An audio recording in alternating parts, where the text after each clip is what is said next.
As tensões entre China e Estados Unidos levantam uma questão central: até onde Pequim realmente conseguiria rivalizar com Washington no campo militar?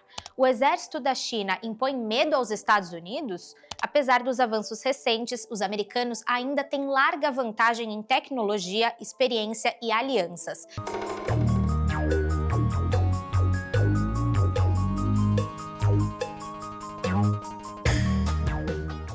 Talvez você já tenha visto essas imagens nos últimos dias, mas a gente vai te situar sobre o assunto. A China realizou uma grande parada militar para celebrar os 80 anos da vitória na Segunda Guerra Sino-Japonesa. A cena impressiona e faz a gente se perguntar: quem tem mais peso hoje no tabuleiro global, China ou Estados Unidos?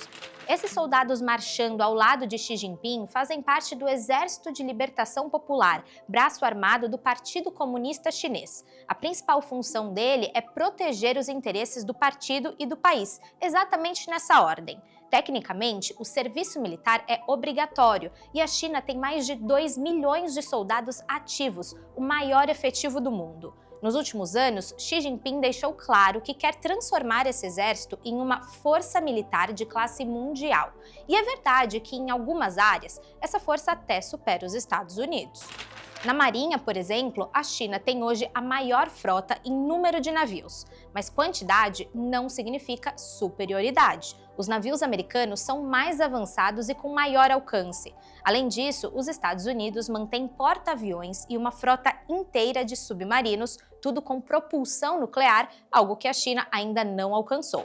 No ar, a diferença é ainda maior. Os Estados Unidos têm cerca de 13 mil aeronaves militares contra pouco mais de 3 mil da China. Além da quantidade, os americanos contam com caças de alta performance, bombardeiros estratégicos e aviões de apoio que garantem poder de fogo muito além das suas fronteiras. E quando falamos de armas nucleares, a diferença é enorme. Os Estados Unidos possuem cerca de 5 mil ogivas. O arsenal nuclear chinês é quase 10 vezes menor. Outro ponto crucial é a experiência. Os americanos lutaram guerras recentes, como no Iraque e no Afeganistão, e sabem sustentar tropas em continentes distantes. Já a China não enfrenta um conflito real desde 1979, quando tiveram um breve conflito com o Vietnã. Ou seja, há mais de 40 anos, os soldados e comandantes chineses não enfrentam um inimigo em campo de batalha, o que gera sérias dúvidas sobre como eles se sairiam num conflito em 2025 contra uma grande potência. A ausência de experiência significa que táticas, doutrinas e equipamentos chineses nunca foram testados sob fogo real. Nós simplesmente não sabemos como a estrutura militar chinesa se comportaria numa guerra. Além disso, os Estados Unidos contam com aliados fortes, como os países membros da OTAN e uma rede de bases militares espalhadas pelo mundo. A China não tem nada parecido. Em caso de guerra, teria que enfrentar sozinha todo o esforço militar. Mas talvez o maior desafio de Pequim esteja dentro de casa. O exército chinês tem problemas de qualidade nas tropas. Por décadas, recrutou jovens pobres de áreas rurais com baixa educação. Já os jovens de classe média dos grandes centros urbanos, herdeiros da política do filho único, costumam ser vistos como mimados e incapazes de suportar a disciplina militar.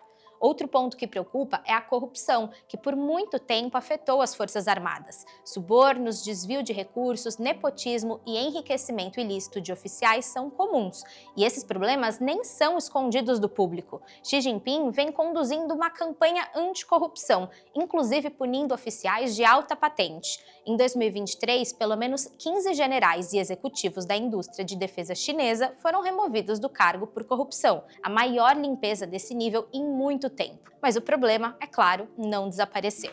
A gente também não pode deixar de fora a questão ideológica, muitas vezes mais importante do que a competência profissional para os chineses. Na China, cada comandante atua ao lado de um comissário político do Partido Comunista, o que significa que decisões de combate podem ser influenciadas por interesses partidários e não pela estratégia militar. Por fim, a China ainda conta com um problema demográfico. A sua população está envelhecendo e isso pesa no orçamento militar, porque muito dinheiro vai para pensões e benefícios de veteranos. Mesmo com aumentos constantes, o gasto chinês ainda é muito menor que o dos Estados Unidos. Em 2012, era 1/6 do orçamento americano, hoje cerca de 1/3. Ainda assim, a diferença segue enorme. Em 2024, os Estados Unidos concentraram quase 40% de todo o gasto militar mundial, contra apenas 13% da China. Em números absolutos, ninguém gasta tanto com defesa quanto os Estados Unidos. Por tudo isso, é importante lembrar: poder militar não se resume a tanques e navios. Envolve geopolítica, alianças e geografia. Os Estados Unidos têm vantagens estruturais muito difíceis de alcançar. Tem um oceano de distância dos seus possíveis adversários, aliados dispostos a lutar ao seu lado e uma cultura de inovação que gera tecnologias de ponta. A China, apesar de todo o seu crescimento, ainda enfrenta desafios demográficos, econômicos e de segurança regional. É claro que nada disso apaga a evolução militar chinesa. A China já representa um desafio para os Estados Unidos, sobretudo na área de inteligência e espionagem. Mas no campo militar, a China ainda é uma potência regional e tem uma longa jornada pela frente antes de rivalizar de verdade com os Estados Unidos.